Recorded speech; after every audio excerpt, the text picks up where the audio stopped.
नमस्कार दोस्तों, मैं हूं अनिल। आपका स्वागत है हमारे YouTube चैनल गुरुजी स्टडी अड्डा में। आज हम बीएड प्रथम वर्ष सेकंड सेमेस्टर में द्वितीय प्रश्न पत्र शैक्षिक तकनीकी तथा सूचना एवं संप्रेषण तकनीकी education technology and information communication technology ICT में अतिलघुत्तरीय प्रश्न very short answer type question के बारे में अध्ययन करेंगे।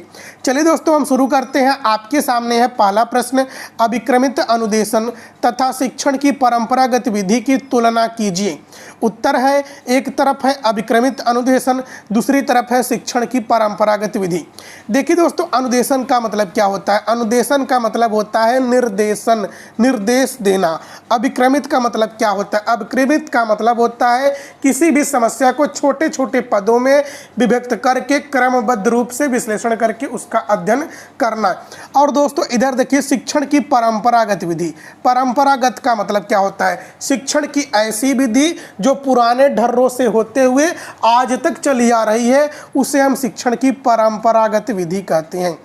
देखिए दोस्तों, अभिक्रमित अनुदेशन में पहला है, इसमें उद्देश्य बहुत स्पष्टता के साथ परिभाषित होते हैं।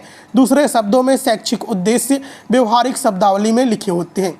जो अभिक्रमित अनुदेशन होता है, इसमें जो उद्देश्य होते हैं स्पष्टता के साथ परिभाषित होते हैं और उसके शैक्षिक उद्देश्य व्यवहारिक शब्दावली में लिखे होते हैं। अब देखिए, शिक्षण की परंपरागत विधि में पहला है, इसमें शैक्षिक उद्देश्य व्यापक रूप में होते हैं। अतः उद्देश्य न तो स्पष्टता के साथ परिभाषित होते हैं और ना ही वे समुचित संरचना युक्त होते हैं। देखिए दोस्तों, अभिक्रमित अनुदेशन में दूसरा है, यह एक व्यक्तिगत तकनीकी है, और जबकि शिक्षण की परंपरागत विधि में यह मूलतः समूह तकनीकी है। तीसरा है, अभिक्रमित अनुदेशन में अभिक्रमित सामग्री की रचना शिक्षक पूरे ध्यान, शुद्धता एवं सावधानी के साथ करता है। शिक्षण की परंपरागत विधि में देखिए तीसरा है, इस सामग्री की रचना कम तैयारी से की जाती है। अगला प्रश्न है आपके सामने, व्यवहारिक तकनीकी की विशेषताएं बताइए। उत्तर है, व्यवहारिक तकनीकी की विशेषताएं निम्नलिखित हैं। पहला है, व्यवहारिक तकनीकी का लक्ष्य क्रियात्मक पक्ष का विकास करना होता है। शिक्षण के विशिष्ट कौशल का विकास किया जाता है। दोस्तों, जो व्यवहारिक तकनीकी होता है, इसका मूल लक्ष्य होता है क्रियात्मक पक्ष का विकास करना। दूसरा पॉइंट है, शिक्षक के कक्षा व्यवहार स्वरूपों का अध्ययन किया जाता है। जो शिक्षक होता है उसे कक्षा व्यवहार स्वरूपों का अध्ययन किया जाता है और व्यवहार के लिए सुझाव भी दिए जा सकते हैं। तीसरा पॉइंट है, व्यवहारिक तकनीकी के प्रयोग से प्रशिक्षण संस्थाएं प्रभावशाली शिक्षक तैयार कर सकती हैं। चौथा पॉइंट है, छात्रा अध्यापकों को शिक्षण अभ्यास काल में पुनर्वलन भी दिया जाता है। दोस्तों, जो छात्र अध्यापक होते हैं, इनके शिक्षण अभ्यास में पुनर्वलन दिया जाता है। पुनर्वलन का बहुत महत्व होता है। दोस्तों, पुनर्वलन दो प्रकार के होते हैं, धनात्मक पुनर्वलन और ऋणात्मक पुनर्वलन। धनात्मक पुनर्वलन उसे कहते हैं जैसे कि कोई व्यक्ति कोई कार्य कर रहा होता है, हम उसके लिए कहते हैं कि शाबाश, आपने यह काम बहुत अच्छा किया, जल्दी किया, शाबाश, आप ऐसा कर सकते हो। जब हम किसी को शाबाशी देते हैं, यानी कि उसे धनात्मक पुनर्वलन हम दे रहे हैं। जबकि कोई व्यक्ति कोई कार्य कर रहा है, हम उसे कहते नहीं, तुम यह कार्य अच्छा नहीं किए हो, यह कार्य तुमसे होगा ही नहीं, नहीं तुम कर ही नहीं पाओगे, तो यह क्या है? यह ऋणात्मक पुनर्वलन है। अगला प्रश्न है आपके सामने, अभिक्रमित अधिगम के मौलिक सिद्धांत को स्पष्ट कीजिए। उत्तर है, लघु पदों चरणों का सिद्धांत। छोटे छोटे आसान चरणों में अभिक्रमित का निर्धारण किया जाता है। छोटे पदों में आसानी से समझा एवं सीखा जा सकता है। देखिए दोस्तों, अभिक्रम का मतलब होता है छोटे छोटे पदों में, लघु पदों में पहले समस्या को हम छोटे छोटे भागों में विभाजित करते हैं, फिर उसका हम विश्लेषण करके अध्ययन करते हैं। दूसरा पॉइंट है, सक्रिय अनुक्रिया का सिद्धांत। अभिक्रमित अधिगम सक्रिय अनुक्रिया के सिद्धांत पर आधारित है। पाठ से सक्रिय रूप से सम्मिलित होने वाले विद्यार्थी अच्छी प्रकार से सीखते हैं। देखिए दोस्तों, जो पाठ होगा, जब विद्यार्थी उसमें रुचिपूर्वक सक्रिय होकर वह उस विषय वस्तु को सीखेगा तो उसे जल्दी सीख लेगा। अगला प्रश्न है आपके सामने, इंद्रियों का अनुदेशन पर प्रभाव बताइए। उत्तर है, बालक की 5 ज्ञानेंद्रियां हैं, आँख, नाक, कान, जीभ तथा त्वचा। ये उत्तेजनाएं भी 5 प्रकार की होती हैं। आँख की प्रकाश के द्वारा, कान की आवाज़ के द्वारा, नाक की गंध के द्वारा, वह जीभ का स्वाद तथा त्वचा की ज्ञानेंद्रियों स्पर्श द्वारा उत्तेजना ग्रहण करती हैं। दोस्तों यहाँ पर उत्तेजना हो जाएगा, ग्रहण करती हैं। बच्चों में धीरे धीरे सभी ज्ञानेंद्रियां सचेष्ट एवं क्रियाशील हो जाती हैं। शैशवावस्था से प्रौढ़ावस्था तक बालक के शरीर और सामाजिक विकास के साथ ही ज्ञानात्मक तथा मानसिक विकास होता रहता है। जिस बालक का मानसिक विकास समुचित ढंग से हुआ है वह प्रत्येक कार्य को ठीक प्रकार से कर सकता है। देखिए दोस्तों, इंद्रियों का अनुदेशन पर क्या प्रभाव पड़ता है। मनुष्य की 5 ज्ञानेंद्रियां होती हैं, आँख, कान, नाक, जीभ, त्वचा। आँख के द्वारा व्यक्ति प्रकाश का अनुभव करता है, देखता है, सभी वस्तुओं को देखकर वह जानकारी प्राप्त करता है। कान के द्वारा वह आवाज़ को सुनकर जानकारी प्राप्त करता है। नाक के द्वारा वह गंध, दुर्गंध की जानकारी प्राप्त करता है। जबकि दोस्तों जो जीभ होता है, जीभ के द्वारा उसे स्वाद का अनुभव होता है। त्वचा के द्वारा व्यक्ति ठंडा गर्म का अनुभव करके जानकारी प्राप्त करता है। और दोस्तों जो ज्ञानात्मक पक्ष होता है और मानसिक विकास होता है यह बहुत व्यापक होता है। दोस्तों जो बालक होता है अनुभव के माध्यम से भी वह सीखता है, भावात्मक पक्षों के माध्यम से भी वह सीखता है। अगला प्रश्न आपके सामने, ज्ञानात्मक विकास का क्या अर्थ है। उत्तर है ज्ञानात्मक विकास का अर्थ, हेडिंग है, ज्ञानात्मक विकास का तात्पर्य ऐसी क्रियाओं से है जिसमें चिंतन, प्रत्यक्षीकरण और समस्या का समाधान निहित है। साधारण भाषा में ज्ञानात्मक क्रियाएं बौद्धिक क्रियाएं कहलाती हैं। ज्ञानात्मक विकास का अर्थ है समझने की शक्ति, स्मृति, तर्क शक्ति तथा बुद्धि का विकास। जन्म के थोड़े घंटों के पश्चात ज्ञानात्मक क्रियाएं प्रारंभ हो जाती हैं। दोस्तों ज्ञानात्मक क्रियाएं, ज्ञानात्मक का मतलब होता है कि हम अपनी बुद्धि में कितनी ज्ञान अर्जित कर रहे हैं। दोस्तों देखिए, चिंतन करके हम किसी भी समस्या का चिंतन करके ज्ञान प्राप्त कर सकते हैं। प्रत्यक्षीकरण यानी कि जो हमारे सामने कोई समस्या, कोई विषय वस्तु दिखाई दे रही है, स्वयं प्रत्यक्ष दिखाई दे रही है, तो उसके बारे में हम जानकारी प्राप्त कर सकते हैं, ज्ञान प्राप्त कर सकते हैं। दोस्तों समझने की शक्ति जो मनुष्य के अंदर होती है, स्मृति, मेमोरी होती है, तर्क शक्ति, लॉजिक लगाने की जो क्षमता होती है, यह सभी बुद्धि का विकास करती हैं। और दोस्तों देखिए जो बौद्धिक क्रियाएं होती हैं, बौद्धिक क्रियाओं के अंदर ही ज्ञानात्मक का विकास होता है। अगला प्रश्न है आपके सामने, कंप्यूटर सह अनुदेशन से आप क्या समझते हैं। उत्तर है कंप्यूटर का प्रयोग सामान्यतः बड़ी बड़ी सांख्यिकी गणनाएं करने हेतु किया जाता है। विदेशों में इसका प्रचार अधिक है और अब यहाँ भी इसका प्रयोग काफ़ी होने लगा है। शिक्षण में भी अब इसका प्रयोग किया जाने लगा है।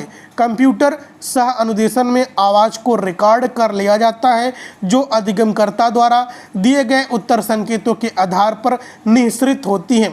पहले अधिगमकर्ता पर्दों पर देखता है जो एक प्रोजेक्टर से संबद्ध होता है।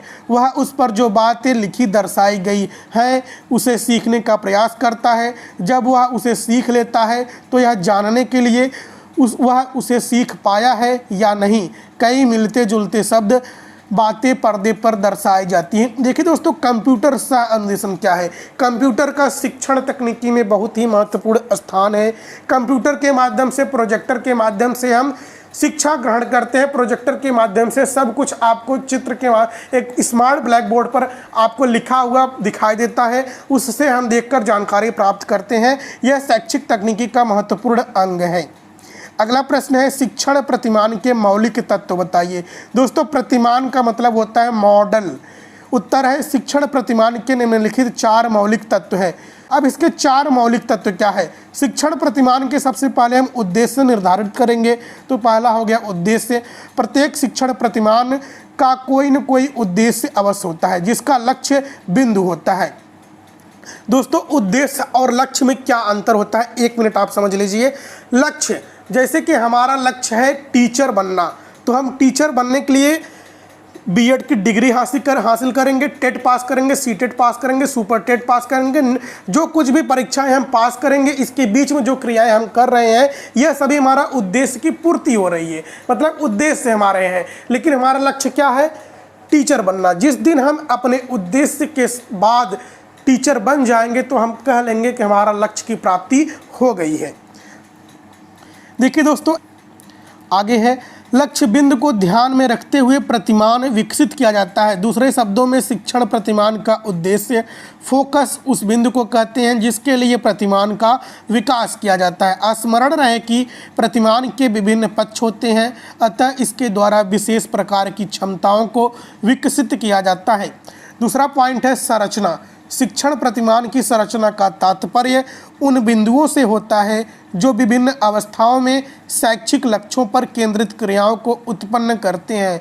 इस प्रकार संरचना के अंतर्गत शिक्षण की क्रियाएं, युक्तियों तथा विद्यार्थी एवं शिक्षक की अंतः प्रक्रिया के प्रारूप को इस प्रकार क्रमबद्ध रूप में निर्धारित किया जाता है कि वांछित परिस्थितियां उत्पन्न होकर शिक्षण का उद्देश्य सरलतापूर्वक प्राप्त हो जाए। अगला प्रश्न है आपके सामने, शैक्षिक तथा शिक्षण उद्देश्य में अंतर बताइए। उत्तर है उद्देश्यों को प्रमुख रूप से दो भागों में विभाजित किया गया है, शैक्षिक उद्देश्य तथा शिक्षण उद्देश्य। देखिए दोस्तों, शैक्षिक और शिक्षण उद्देश्य में आकाश पाताल का अंतर होता है। स्मरण रहे कि उक्त दोनों प्रकार के उद्देश्यों में आकाश और पाताल का अंतर है। इस अंतर को हम निम्नलिखित तालिका में स्पष्ट कर रहे हैं। एक तरफ है शैक्षिक उद्देश्य, दूसरी तरफ है शिक्षण उद्देश्य। शैक्षिक उद्देश्य में पहला है आर्थिक आधार की अधिक अपेक्षा रखते हैं। जो शैक्षिक उद्देश्य होता है इसमें आर्थिक आधार की अधिक अपेक्षा रखते हैं, जबकि शिक्षण उद्देश्य में मनोवैज्ञानिक आधार की अधिक अपेक्षा रखते हैं। दूसरा पॉइंट है शैक्षिक उद्देश्य, इसका संबंध संपूर्ण शिक्षा से होता है। इसमें देखिए दूसरा पॉइंट है इसकी सीमा कक्षा है तथा इसका प्रयोग विभिन्न विषयों के शिक्षण में किया जाता है। तीसरा पॉइंट है शैक्षिक उद्देश्य व्यापक तथा सामान्य होते हैं, जबकि शिक्षण उद्देश्य ये संकुचित तथा विशिष्ट होते हैं। शैक्षिक उद्देश्य ये औपचारिक होते हैं, शिक्षण उद्देश्य ये कार्यपरक होते हैं। अगला प्रश्न आपके सामने, फ्लैंडर के अंतःक्रिया विश्लेषण से आप क्या समझते हैं।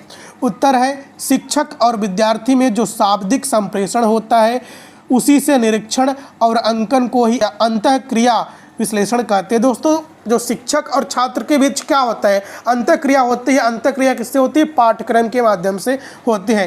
देखिए दोस्तों, ओबेर के अनुसार विशिष्ट चरों को पहचानने, वर्गीकृत करने, अध्ययन करने तथा मापने की विधि को जब वे अनुदेशनात्मक अधिगम परिस्थितियों के साथ अंतःक्रिया करते हैं, अंतःक्रिया विश्लेषण विधि कहते हैं। अतः अंतःक्रिया विश्लेषण विधि की प्रवृत्ति शोधात्मक होने के कारण यह कक्षा में होने वाली सभी घटनाओं का एक क्रमबद्ध तथा वैज्ञानिक अध्यापन है। इस विधि में यह बात ध्यान देने योग्य है कि इसमें विषय वस्तु का मापन नहीं होता, केवल शिक्षक तथा विद्यार्थी के बीच, विद्यार्थी और विद्यार्थियों के बीच होने वाली अंतःक्रियाओं का अध्ययन होता है। अंतःक्रिया विश्लेषण की विभिन्न विधियों को विकसित किया गया है। इसमें नेड ए फ्लैंडर्स की अंतःक्रिया वर्ग पद्धति का सबसे प्रसिद्ध विधि है। फ्लैंडर्स ने 1950 ईस्वी में इस विधि का विकास किया। दोस्तों, अंतःक्रिया विधि में क्या होता है, अंतःक्रिया विश्लेषण विधि में छात्र और शिक्षक के बीच समस्या को लेकर यानी कि पाठ विषय वस्तु को लेकर अंतःक्रिया होती है। मतलब शिक्षक अपनी बात रखता है, छात्र अपनी बात रखता है। इसे अंतःक्रिया विश्लेषण विधि के माध्यम से समस्या को सुलझाया जाता है। अगला प्रश्न है शैक्षिक तकनीकी का महत्व बताइए। उत्तर है शैक्षिक तकनीकी शिक्षण अधिगम प्रक्रिया को अधिक प्रभावशाली एवं सार्थक बनाने में योग देती है। दोस्तों, शैक्षिक तकनीकी के माध्यम से ही शिक्षण प्रक्रिया को सरल एवं सुगम बनाया जाता है। अगला प्रश्न है शैक्षिक तकनीकी की सहायता से पत्राचार पाठ्यक्रम का प्रयोग शैक्षिक प्रगति में सफलतापूर्वक किया जा सकता है। उदाहरणार्थ, अभिक्रमित अनुदेशन की सहायता से पत्राचार पाठ्यक्रम को अधिक प्रभावशाली बनाया जा रहा है। दूसरा पॉइंट है दोस्तों, शैक्षिक तकनीकी अनौपचारिक साधनों को शिक्षा के प्रचार में अधिक बल देती है। उदाहरणार्थ, आज हम रेडियो, टेलीविज़न, टेप रिकॉर्डर आदि के माध्यम से बहुत दूर बैठे व्यक्तियों को रोचक, तथ्यपूर्ण एवं अर्थपूर्ण तत्वों की जानकारी देकर उन्हें शिक्षित कर सकते हैं। दोस्तों, शैक्षिक तकनीकी के माध्यम से ही हम रेडियो के माध्यम से शिक्षा ग्रहण करते हैं, टेलीविज़न के माध्यम से शिक्षा ग्रहण करते हैं, टेप रिकॉर्डर के माध्यम से हम शिक्षा ग्रहण करते हैं। दोस्तों, शैक्षिक तकनीकी उसे कहते हैं कि शिक्षा में हम कौन सी तकनीकी लगाएं, कौन सी युक्ति लगाएं कि शिक्षण प्रक्रिया को सरल से सरल बनाया जा सके। तो दोस्तों, वीडियो अच्छा लगा हो तो चैनल पर पहली बार आए हो तो सब्सक्राइब कर लीजिएगा, बेल आइकन प्रेस कर दीजिएगा, वीडियो को लाइक शेयर कर दीजिएगा। दोस्तों, बीएड सेकंड सेमेस्टर से संबंधित सभी जानकारी हम इस चैनल पर देते रहते हैं। तो नमस्कार दोस्तों, जय हिंद।